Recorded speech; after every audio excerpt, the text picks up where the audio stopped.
¿vale? Fenomenal. Hola chicas, Hola, Natalia. Hola, Natalia. ¿en qué estáis? Estamos preparando una firma de una vivienda con inquilinos. ¿Eso es posible? Si la pregunta es si se pueden hacer visitas y ventas de viviendas con inquilino, la respuesta es sí, pero se tienen que dar 3 escenarios. ¿Y cuáles son?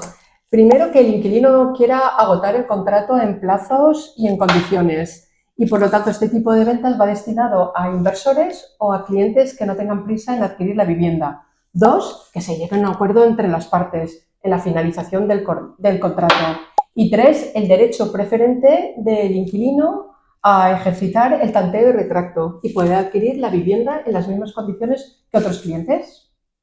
¿Y este en qué caso se encuentra?